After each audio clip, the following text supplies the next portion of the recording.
വിശദമായ റിപ്പോർട്ടുകൾ നോക്കാം. ദേഹാസ്വസ്ഥതയെ തുടർന്ന് ചികിത്സ തേടിയ എം ശിവശങ്കർ ആശുപത്രിയിൽ തുടരും. ഇസിജിയിൽ വ്യത്യാസം കണ്ടതിനെ തുടർന്ന് ശിവശങ്കറിനെ ഇന്നലെ കാർഡിയാക് ഐസിയുവിലേക്ക് മാറ്റിയിരുന്നു. സ്വർണ്ണക്കടത്ത് കേസിൽ ഇന്നലെ കസ്റ്റംസ് ചോദ്യം ചെയ്യലിനിടെ ദേഹാസ്വാസ്ഥ്യം അനുഭവപ്പെട്ടതിനെ തുടർന്നാണ് എം ശിവശങ്കറിനെ തിരുവനന്തപുരത്തെ സ്വകാര്യ ആശുപത്രിയിലേക്ക് മാറ്റിയത്. VR കാർത്തിക് തിരുവനന്തപുരത്ത് നിന്നും ചേരുന്നുണ്ട്. കാർത്തിക്, അദ്ദേഹം ആശുപത്രിയിൽ തുടരുന്ന സാഹചര്യമാണ്. ആരോഗ്യനിലയുമായി ബന്ധപ്പെട്ട് ആശുപത്രി അധികൃതർ വ്യക്തമാക്കുന്ന ഏറ്റവും പുതിയ വിശദാംശങ്ങൾ എങ്ങനെയാണ്?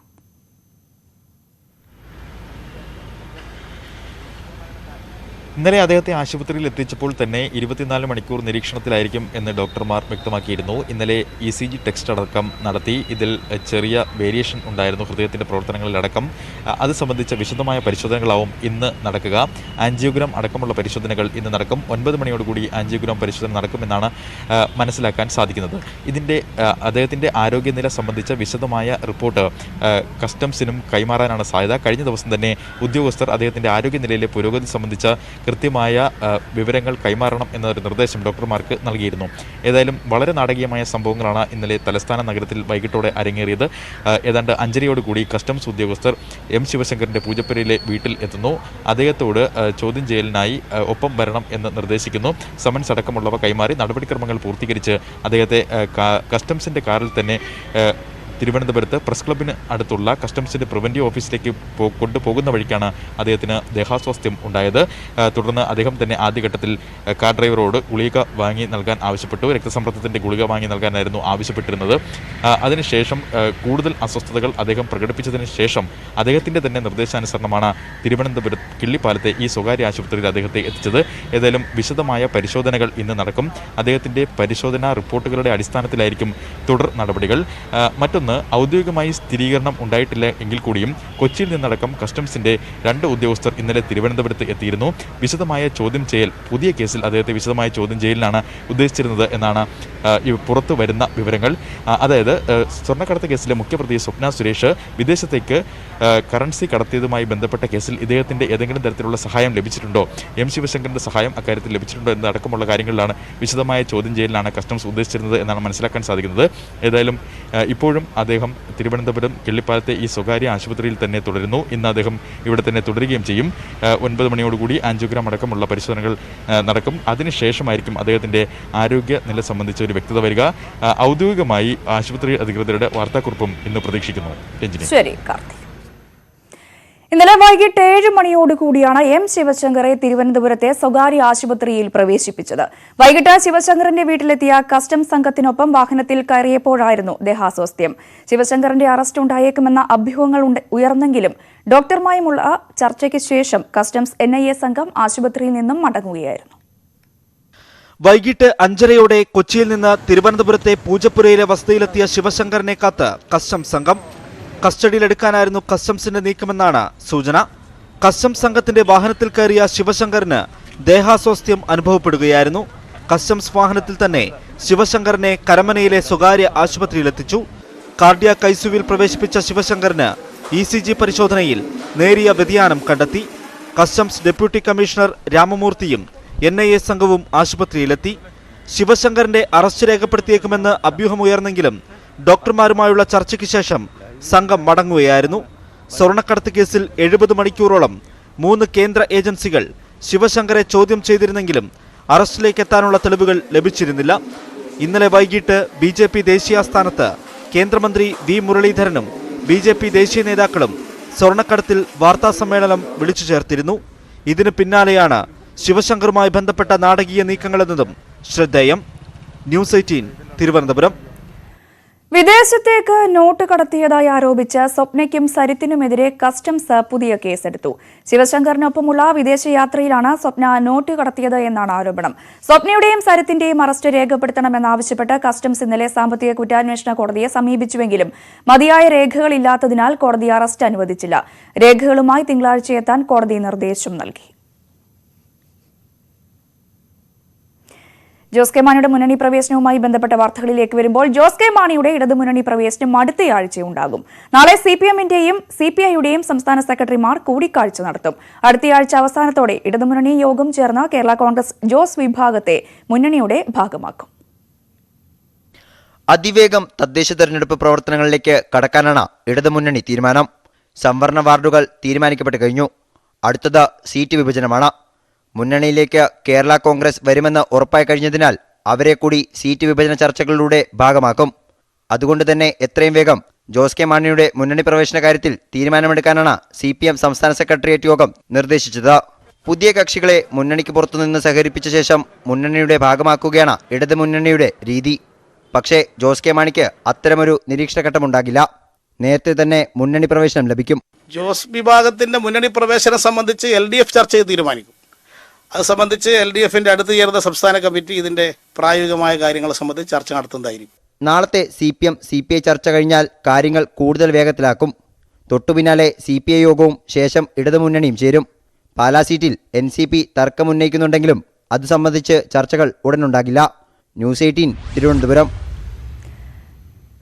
ഇന്ത്യൻ കമ്മ്യൂണിസ്റ്റ് പാർട്ടിയുടെ പിറവിക്കുന്ന 100ന്റെ നിറവ്. 1920 ഒക്ടോബർ 17 സോവിയറ്റ് യൂണിയന്റെ ഭാഗമായിരുന്ന താഷ്കന്റിലാണ് ഇന്ത്യൻ കമ്മ്യൂണിസ്റ്റ് പാർട്ടി രൂപം കൊണ്ടത്. പാർട്ടി രൂപീകരണത്തിന്റെ ഒരു നൂറ്റാണ്ട് CPMന്റെ നേതൃത്വത്തിൽ വിപുലമായാണ് ആചരിക്കുന്നത്.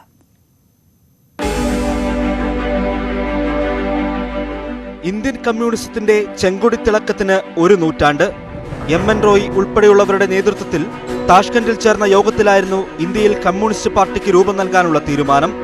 5 വർഷത്തിനു ശേഷം ഡിസംബർ 26 കാൺപൂരിൽ വെച്ച് CPI പിറവിയെടുത്തു. ബോംബെയിലും കൽക്കട്ടയിലും തെലങ്കാനയിലും കേരളത്തിലും ട്രേഡ് യൂണിയൻ കർഷക മുന്നേറ്റങ്ങൾ, ജന്മിവാഴ്ചയ്ക്കെതിരെ ഐതിഹാസിക പോരാട്ടങ്ങൾ, കയ്യൂരും കരിവെള്ളൂരും പുന്നപ്ര വയലാറും തേബാകയും അങ്ങനെ.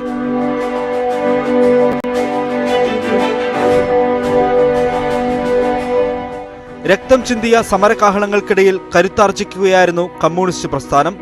64 പിളർപ്പിന് ശേഷവും രാജ്യത്തെ രാഷ്ട്രീയ തീരുമാനങ്ങളിൽ നിർണായക ശക്തിയായി CPMഉം CPIയുമെല്ലാം.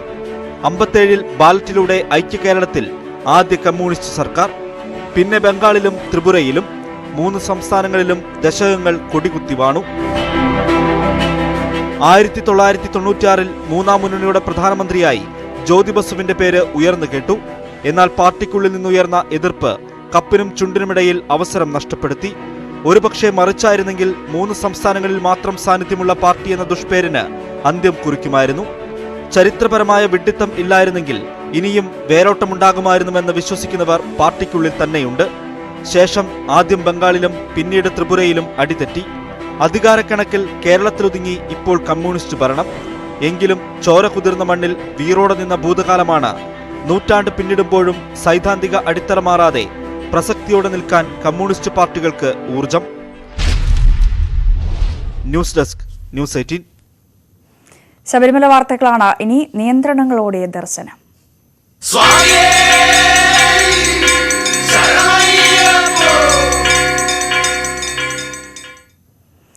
7 മാസത്തിന് ശേഷം ശബരിമലയിൽ ഭക്തരെ പ്രവേശിപ്പിച്ചു തുടങ്ങി. ശക്തമായ കോവിഡ് പ്രോട്ടോകോൾ പാലിച്ചാണ് ദർശന സൗകര്യം ഒരുക്കിയിരിക്കുന്നത്. ശബരിമല മാളികപ്പുറം മേൽശാന്തിമാരുടെ നറുക്കെടുപ്പും ഇന്ന് നടക്കും. ജി ശ്രീജിത്ത് സന്നിധാനത്ത് നിന്നും ചേർന്നുണ്ട്. ശ്രീജിത്ത്, എങ്ങനെയാണ് രാവിലത്തെ സന്നിധാനത്തെ കാഴ്ചകൾ?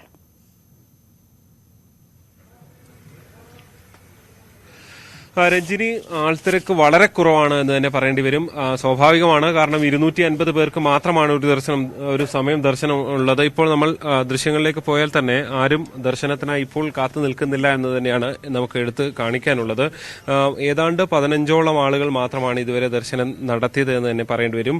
പുലർച്ചെ 3 മണി മുതലാണ് നിലയ്ക്കലിൽ പരിശോധനയ്ക്കുള്ള സൗകര്യങ്ങൾ ഏർപ്പെടുത്തിയത്. അതിനുശേഷം ചിലർ നേരത്തെ പരിശോധന നടത്തിയവരുണ്ടായിരുന്നു. അവർ ആ കാർഡുമായി പരിശോധന റിസൾട്ടുമായി എത്തി. അതല്ലാതെ അതിനു മുൻപ് പരിശോധന നടത്തിയവരുണ്ടായിരുന്നു. അവർക്ക് പ്രത്യേകം പരിശോധന നടത്തിക്കൊണ്ടാണ് അവരെ ഇവിടേക്ക് പമ്പയിലേക്ക് തന്നെ കടത്തിവിട്ടത്. എന്തായാലും കടുത്ത പ്രോട്ടോകോൾ തന്നെ പാലിച്ചുകൊണ്ടാണ്, പ്രത്യേകിച്ച് ഇവിടെയുള്ള ഉദ്യോഗസ്ഥർക്കടക്കം അത്തരത്തിലുള്ള പ്രോട്ടോകോളും മറ്റും പാലിച്ചുകൊണ്ടാണ് മാസ്കും സാനിറ്റൈസറും ഒക്കെ ഉപയോഗിക്കുന്ന ഒരു സ്ഥിതി തന്നെയാണ് ഇവിടെ നമുക്ക് കാണാൻ സാധിക്കുന്നത്.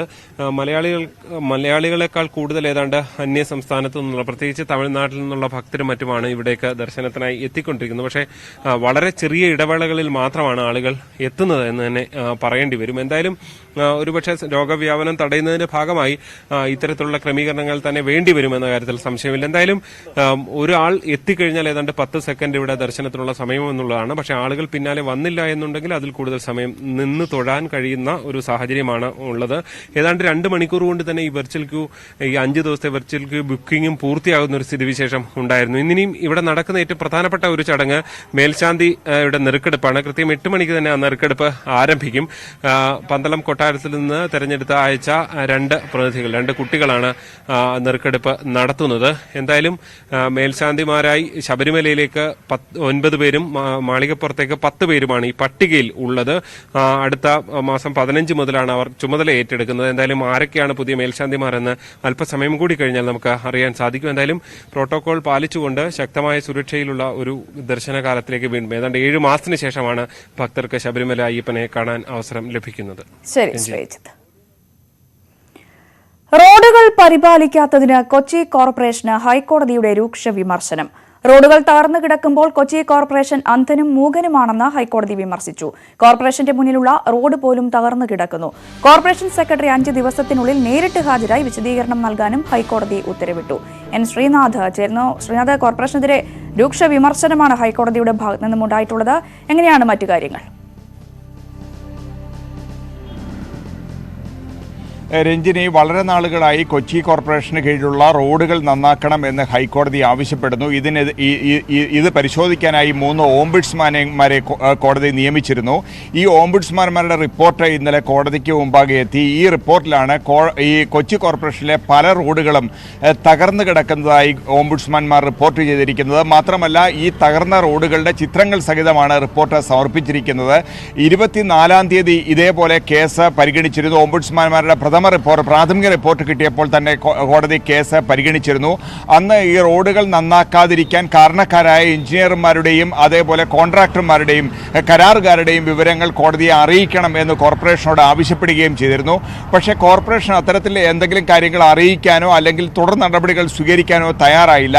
ഇതിനെ തുടർന്നാണ് ഇന്നലെ കോടതി വളരെ കർശനമായ ഭാഷയിൽ ഈ ഉദ്യോഗസ്ഥർക്കെതിരെ നടപടി ആവശ്യമുണ്ട് എന്ന രീതിയിൽ ഇപ്പോൾ ഉത്തരവിട്ടിരിക്കുന്നത്. മാത്രമല്ല, ഈ മാസം 21-നകം കൊച്ചി കോർപ്പറേഷന്റെ സെക്രട്ടറി, നഗരസഭാ സെക്രട്ടറി നേരിട്ട് കോടതിക്ക് മുമ്പിൽ ഹാജരാകുകയും വിശദീകരണം നൽകുകയും വേണം. അതിനുശേഷം ഇതിന് കാരണക്കാരായ ഉദ്യോഗസ്ഥർക്കെതിരെ ശക്തമായ നടപടി, കരാറുകാർക്കെതിരെയും ശക്തമായ നടപടി ഉണ്ടാകും എന്ന് കോടതി ഇന്നലെ ഉത്തരവിലൂടെ തന്നെ സൂചിപ്പിച്ചിരിക്കുന്നു. അതോടൊപ്പം തന്നെ കോടതി വളരെ രൂക്ഷമായ ചില പരാമർശങ്ങൾ നടത്തിയിട്ടുണ്ട്. കൊച്ചി കോർപ്പറേഷന്റെ റോഡുകൾ തകരുകയും നിരവധി പേർ ഈ റോഡുകളിലൊക്കെ വീണ് മരിക്കുകയും ചെയ്യുന്ന സംഭവങ്ങൾ ഉണ്ടായിട്ടുണ്ട്. അതിലൊരാളുടെ മരണം പോലും കോടതി എടുത്ത് സൂചിപ്പിച്ചു, അയാളുടെ പേര് സഹിതം എടുത്ത് സൂചിപ്പിച്ചിട്ടുണ്ട്. ഇത്ര വലിയൊരു ദുരന്തം ഇവിടെ സംഭവിക്കുമ്പോഴും കൊച്ചി കോർപ്പറേഷൻ മൗനിയായും അതേപോലെ മൂകരായും ബധിരരായും കഴിയുന്നത് എന്തുകൊണ്ടാണെന്ന് മനസ്സിലാകുന്നില്ല എന്നാണ് കോടതി പറഞ്ഞിരിക്കുന്നത്. ഇതിന് ഉത്തരവാദിയായ എഞ്ചിനീയറെയും അതേപോലെ കരാറുകാരനും കോടതിക്ക് മുമ്പിൽ എത്തേണ്ടതുണ്ട്. അവരുടെ പേര് വിവരങ്ങൾ പോലും തരാൻ കോർപ്പറേഷൻ തയ്യാറാകുന്നില്ല. എന്തുകൊണ്ടാണ് ഇങ്ങനെ നിസ്സംഗമായ ഒരു നിലപാട് കോർപ്പറേഷന്റെ ഭാഗത്തു നിന്നുണ്ടാകുന്നതെന്നും കോടതി ചോദിച്ചിട്ടുണ്ട്. ഏതായാലും കോടതി വളരെ ഗൗരവത്തോടു കൂടിയാണ് ഈ വിഷയം കാണുന്നത്. 24-ാം തീയതി ഇനി കേസ് വീണ്ടും പരിഗണിക്കുന്നുണ്ട്. അന്ന് അതിശക്തമായ നടപടി കോടതിയുടെ ഭാഗത്തു നിന്നുണ്ടാകും എന്നുള്ളതിന്റെ സൂചനയാണ് നമുക്ക് ഇതിൽ നിന്ന് വായിച്ചെടുക്കാൻ കഴിയുന്നത്. ശരി, ശ്രീനാഥ്. സ്വദേശി ഷമീറാണ് പിടിയിലായത്. സ്വകാര്യ ആശുപത്രിയിൽ ചികിത്സയ്ക്കെത്തിയപ്പോഴാണ് ഷമീർ പിടിയിലായത്. ആക്രമണം നടക്കുമ്പോൾ ഷമീർ സംഭവ സ്ഥലത്തുണ്ടായിരുന്നുവെന്ന് പോലീസ് പറഞ്ഞു. അതേസമയം ഷമീർ CPM പ്രവർത്തകനാണെന്നും കൊലപാതകത്തിൽ CPMന്റെ കള്ളം പൊളിഞ്ഞതായും BJP ജില്ലാ പ്രസിഡന്റ് KK അനീഷ് കുമാർ പറഞ്ഞു. കോവിഡ് വാർത്തകളിലേക്ക് വരുമ്പോൾ സംസ്ഥാനത്ത് കോവിഡ് ടെസ്റ്റുകളുടെ എണ്ണം കുറയുന്നു. ഒരാഴ്ചയായി ശരാശരി 52,000 കോവിഡ് പരിശോധനകൾ മാത്രമാണ് നടക്കുന്നത്. ടെസ്റ്റുകളുടെ എണ്ണം കുറഞ്ഞതോടെ കോവിഡ് രോഗികളുടെ എണ്ണത്തിലും കുറവ് രേഖപ്പെടുത്തുന്നു. ഈ മാസം 7-ന് 73,000-ത്തിലധികം പരിശോധനകൾ സംസ്ഥാനത്ത് നടത്തിയിരുന്നു. തുടർന്നുള്ള ദിവസങ്ങളിൽ പരിശോധന കുറഞ്ഞു. കഴിഞ്ഞ ഒരാഴ്ചയായി ശരാശരി 52,000 പരിശോധനകളായി കുറഞ്ഞു. ഈ മാസം 10-ാം തീയതിയാണ് 11,755 എന്ന പ്രതിദിന കോവിഡ് രോഗികളുടെ ഏറ്റവും ഉയർന്ന കണക്ക് റിപ്പോർട്ട് ചെയ്തത്. പിന്നാലെ പരിശോധന കുറഞ്ഞതോടെ രോഗികളുടെ എണ്ണവും കുറഞ്ഞു. ഇപ്പോൾ ദിനംപ്രതി 7,800 രോഗികളുടെ കണക്കാണ് റിപ്പോർട്ട് ചെയ്യുന്നത്. ടെസ്റ്റ് പോസിറ്റിവിറ്റി റേറ്റ് 15-ന് അടുത്തായിട്ടും ആരോഗ്യവകുപ്പ് കോവിഡ് പരിശോധനകൾ കൂട്ടുന്നില്ലെന്ന വിമർശനം ഉയരുന്നുണ്ട്. നിലവിലെ ICMR മാർഗനിർദ്ദേശപ്രകാരമുള്ള നടപടിക്രമങ്ങൾ സങ്കീർണമാണെന്നും ഇതിനാലാകും പരിശോധന കുറയുന്നത് എന്നുമാണ് ആരോഗ്യവകുപ്പിന്റെ അനൌദ്യോഗിക വിശദീകരണം. കൂടാതെ ദിവസവും 50,000-ൽ കുറയാതെ പരിശോധന നടത്തണമെന്ന നിർദ്ദേശമേ ലഭിച്ചിട്ടുള്ളൂ എന്നും അത് നടക്കുന്നുണ്ട് എന്നും ഉദ്യോഗസ്ഥർ പറയുന്നു. കോവിഡ് പ്രാഥമിക സമ്പർക്കത്തിലുള്ള രോഗലക്ഷണങ്ങൾ ഇല്ലാത്ത എല്ലാവരെയും പരിശോധിക്കേണ്ടതില്ല എന്ന നിർദ്ദേശം നൽകിയതായും സൂചനയുണ്ട്. ന്യൂസ് 18 തിരുവനന്തപുരം. യൂറോപ്പിൽ രോഗവ്യാപനം രൂക്ഷമായതോടെ ലോകത്ത് കോവിഡ് ബാധിതരുടെ എണ്ണത്തിൽ വൻ വർധന. 24 മണിക്കൂറിനിടെ 4 ലക്ഷത്തിലധികം പേർക്ക് രോഗബാധ സ്ഥിരീകരിച്ചു. 11 ലക്ഷത്തിലധികം പേരാണ് ഇതുവരെ മരിച്ചത്. അമേരിക്കയിലും ഇന്നലെ രോഗബാധിതരുടെ പ്രതിദിന എണ്ണത്തിൽ വർധനവുണ്ടായി. 70,000-നടുത്താണ് ഇന്നലെ മാത്രം യുഎസിലെ രോഗബാധിതർ. ഫ്രാൻസിൽ 1 മാസം നീണ്ടുനിൽക്കുന്ന രാത്രികാല കർഫ്യൂ പ്രാബല്യത്തിൽ വന്നു. ബീഹാറിൽ നിയമസഭാ തെരഞ്ഞെടുപ്പ് പോര് ശക്തമാക്കി മുന്നണികൾ. നിതീഷ് കുമാറിന്റെ JDU സഖ്യത്തിന് ശക്തമായ വെല്ലുവിളി ഉയർത്തുന്ന തേജസ്വി യാദവ് ചെറുപ്പക്കാരെ ലക്ഷ്യം വെച്ചുള്ള പ്രചാരണമാണ് നടത്തുന്നത്. വർഷങ്ങളായി RJDയുടെ അജണ്ട നിശ്ചയിച്ചിരുന്ന ലാലു പ്രസാദ് യാദവിന്റെ പേര് പോലും പരാമർശിക്കാതെയാണ് മകൻ തേജസ്വിയുടെ പ്രചാരണം. സമോസയിൽ ആലു ഉള്ളിടത്തോളം കാലം ബീഹാറിൽ ലാലുവും ഉണ്ടാകും. 2013-ൽ രാഷ്ട്രീയ എതിരാളികളോട് ലാലു പ്രസാദ് യാദവിന്റെ മറുപടിയായിരുന്നു ഇത്. 7 വർഷങ്ങൾക്കിപ്പുറം മറ്റൊരു നിയമസഭാ തെരഞ്ഞെടുപ്പിന് പ്രചാരണം കൊഴുക്കുമ്പോൾ ബീഹാറിൽ എവിടെയും ലാലുവില്ല. പ്രചാരണത്തിനുള്ള പോസ്റ്ററുകളിൽ നിന്ന് ലാലു പ്രസാദ് യാദവ്, റാബ്രി ദേവി എന്നിവരുടെ ചിത്രങ്ങൾ പൂർണ്ണമായും അപ്രത്യക്ഷമായി. തെരഞ്ഞെടുപ്പ് യോഗങ്ങളിലൊന്നും നേതാക്കൾ ആ പേര് പരാമർശിക്കുന്നുമില്ല. കാലിത്തീറ്റ കുംഭകോണക്കേസിൽ ശിക്ഷിക്കപ്പെട്ട് റാഞ്ചി ജയിലിൽ കഴിയുന്ന ലാലുവിന്റെ അഭാവത്തിൽ മകൻ തേജസ്വി യാദവാണ് പാർട്ടിയെ നയിക്കുന്നത്. പ്രതിപക്ഷ മഹാസഖ്യത്തിന്റെ മുഖ്യമന്ത്രി സ്ഥാനാർത്ഥി കൂടിയായ തേജസ്വിക്കും അഴിമതിയിൽ പങ്കുണ്ടെന്ന് പറഞ്ഞ് JDU രാഷ്ട്രീയ കാർഡിറക്കി കളിക്കാനുള്ള ശ്രമം നടത്തിയിരുന്നു. ഇതോടെയാണ് ലാലുവിനെ പൂർണ്ണമായും നീക്കിയത്. ചെറുപ്പക്കാരെ ലക്ഷ്യം വെച്ചുകൊണ്ടാണ് തേജസ്വിയുടെ പ്രചാരണം. അധികാരത്തിലെത്തിയാൽ ആദ്യ മന്ത്രിസഭാ യോഗത്തിൽ 10 ലക്ഷം ചെറുപ്പക്കാർക്ക് ജോലി നൽകാൻ തീരുമാനമെടുക്കുമെന്നാണ് യുവാക്കളെ ലക്ഷ്യം വെച്ചുള്ള പ്രധാന വാഗ്ദാനം. 26-ാം വയസ്സിൽ ഉപമുഖ്യമന്ത്രിയും 30-ാം വയസ്സിൽ പ്രതിപക്ഷ നേതാവുമായ ഈ മുൻ ക്രിക്കറ്റ് താരത്തെ യുവാക്കൾ ഔട്ടാക്കില്ല എന്നാണ് പ്രതിപക്ഷ സഖ്യത്തിന്റെ പ്രതീക്ഷ. KP Abhilash, news 18, Delhi. വിലക്ക് നീങ്ങിയതോടെ ഇടുക്കി ജില്ലയിലെ ഹൈഡൽ ടൂറിസം കേന്ദ്രങ്ങൾ തുറന്നു. വിവിധ സെന്ററുകളിൽ ബോട്ടിംഗും ആരംഭിച്ചു. നീണ്ട 6 മാസത്തെ അടച്ചിടലാണ് അവസാനിച്ചത്. വിലക്ക് നീങ്ങിയതോടെ ഹൈഡൽ ടൂറിസം കേന്ദ്രങ്ങളിലെ ജലയാനങ്ങൾ നീറ്റിലിറങ്ങി. പ്രതിദിനം 1 ലക്ഷം രൂപ വരെ വരുമാനമുണ്ടായിരുന്ന സെന്ററുകൾ അടച്ചുപൂട്ടിയതോടെ നിരവധി പേരുടെ ഉപജീവന മാർഗവും അടഞ്ഞിരുന്നു. ബോട്ടിംഗ് പുനരാരംഭിച്ചത് പ്രതീക്ഷ നൽകുന്നുണ്ടെങ്കിലും സഞ്ചാരികളുടെ എണ്ണം തീരെ കുറവാണെന്ന് ജീവനക്കാർ പറയുന്നു. കഴിഞ്ഞ കാലഘട്ടങ്ങളിൽ, കോവിഡിന്റെ തൊട്ട് മുൻപുള്ള കാലഘട്ടങ്ങളിൽ ഏതാണ്ട് ഡെയിലി 1 ലക്ഷം രൂപയുടെ വരുമാനം ഉണ്ടായിരുന്ന യൂണിറ്റാണ് ആനയിറങ്ങൽ ബോട്ടിംഗ് സെന്റർ. അത് വീണ്ടും പ്രവർത്തന സജ്ജമായി കടന്നു വന്നിട്ടുണ്ട്. ആനച്ചന്തം ആസ്വദിച്ച് ജലയാത്ര നടത്താൻ കഴിയുന്ന ആനയിറങ്കൽ, മാട്ടുപ്പെട്ടി, ചെങ്കുളം, കുണ്ടള അടക്കമുള്ള പ്രധാന ഹൈഡൽ ടൂറിസം സെന്ററുകളെല്ലാം തുറന്നതോടെ വിനോദസഞ്ചാര മേഖല ഉണരുമെന്ന പ്രതീക്ഷയിൽ തന്നെയാണ് ജീവനക്കാർ. കാലങ്ങളായി കരയ്ക്കിരുന്ന ബോട്ടുകളുടെ അറ്റകുറ്റപ്പണികൾ പൂർത്തീകരിച്ച പരിശോധന നടത്തി ട്രയൽ റണ്ണിന് ശേഷമാണ് സർവീസ് ആരംഭിച്ചിരിക്കുന്നത്. ന്യൂസ് 18 ഇടുക്കി. മഹാകവിയുടെ വേർപാടറിയാതെ അദ്ദേഹത്തിനുള്ള തപാലുകളെത്തി. കഴിഞ്ഞ ദിവസം അന്തരിച്ച മഹാകവി അക്കിത്തം അച്യുതൻ നമ്പൂതിരിക്കുള്ള തപാലുകളാണ് വസതിയായ കുമരനെല്ലൂരിലെ ദേവായനത്തിൽ എത്തിയത്. മഹാകവി തെക്ക് ചിത തേടിപ്പോയതറിയാതെ ദേവാലയത്തിൽ വീണ്ടും കത്തുകളെത്തി. പതിവ് പോലെ തപാലുകളുമായി പോസ്റ്റ്മാൻ മണികണ്ഠൻ ദേവാലയത്തിലെത്തി. കവിയില്ലാത്ത ദേവായനം ഒരു മുറിവായി അനുഭവപ്പെടുന്നുവെന്ന് പോസ്റ്റ്മാൻ പറയുന്നു. പുസ്തകങ്ങളൊന്നും ഉണ്ടാവും, എല്ലാ ദിവസവും ഉണ്ടാവും. എല്ലാ ദിവസവും കത്ത് വരുന്നൊരു വീടാണ്. അദ്ദേഹത്തിന് അസുഖമായിട്ട് കിടക്കുന്നവരെ കൊടുക്കാറുണ്ട്, കയ്യിൽ തന്നെ കൊടുത്ത്. കവിക്കായി എത്തിയ തപാലുകൾ മരുമകൾ ബിന്ദു കൈപ്പറ്റി. മലയാളത്തെ ലോകത്തോളം എത്തിച്ച കവിതകൾ പിറവികൊണ്ട ഇടം മറ്റൊരിക്കലും കണ്ടിട്ടില്ലാത്ത ശൂന്യതയിലാണ് ഇപ്പോൾ. ന്യൂസ് 18 പട്ടാമ്പി. കോവിഡ് കാലത്ത് കൂടെ കൂട്ടിയ പ്രിയപ്പെട്ട തത്ത നഷ്ടപ്പെട്ട സങ്കടത്തിൽ കഴിയുന്ന 2 സഹോദരങ്ങളുണ്ട് കോഴിക്കോട്. പൊറ്റമ്മൽ കൊട്ടക്കുളങ്ങരയിലെ ജിനാനും ഇനാനയും 4 മാസം മുമ്പ് കുഞ്ഞായിരിക്കുമ്പോൾ വാങ്ങിയ സൺ ക്യാനർ ഇനത്തിൽപ്പെട്ട തത്തയാണ് എങ്ങോ പറന്നു പോയത്. തത്തയെ കണ്ടെത്താൻ പത്രപരസ്യം നൽകിയിരിക്കുകയാണ് ഇപ്പോൾ ഇവർ. ബെല്ലടിച്ച് കഴിഞ്ഞാൽ അതന്നെ വെച്ചുണ്ടാക്കി കൊടുക്കും. ബെല്ലിന്റെ ആവശ്യമില്ല. ഇവിടെ അപ്പോൾ ഭയങ്കര ഒച്ച, നല്ല ഒച്ച ഉണ്ടാക്കും. നല്ല രസം. നമ്മളെ മേത്ത് തന്നെ ഉണ്ടാവുക. കൂടിഞ്ഞിറങ്ങി കഴിഞ്ഞാൽ നമ്മളെ മേത്തേ ഉണ്ടാവുള്ളൂ. നമ്മള് ഇങ്ങനെ ഇടയ്ക്ക് തുറന്ന് കൂടെ പറന്ന് കളിക്കലൊക്കെ ഉണ്ട്. അപ്പോൾ അവിടെ ഗേറ്റിൻ്റെ അവിടെ നിൽക്കൂ. പിന്നെ ഇവിടെ മുതൽ തുറന്നാൽ മതി, പിന്നെ അങ്ങോട്ടേക്ക് വരും. ഇല്ല, ഇത് പറഞ്ഞു നല്ല ഫുഡൊക്കെ കൊടുത്തിട്ട് അധികം കൂടുതൽ അതിന് ഇടരുത്. കൂട്ടിലിട്ടാണ് ഒച്ച ഉണ്ടാക്കൂ. പിന്നെ നമ്മൾ തുറന്നിടൂ. അധികം പുറത്താണ്ടാവാം. പിന്നെ കുറച്ച് തന്നെ കൂട്ടിലിടൂ നമ്മൾ തിരക്കിലൊക്കെ ആകുമ്പോൾ.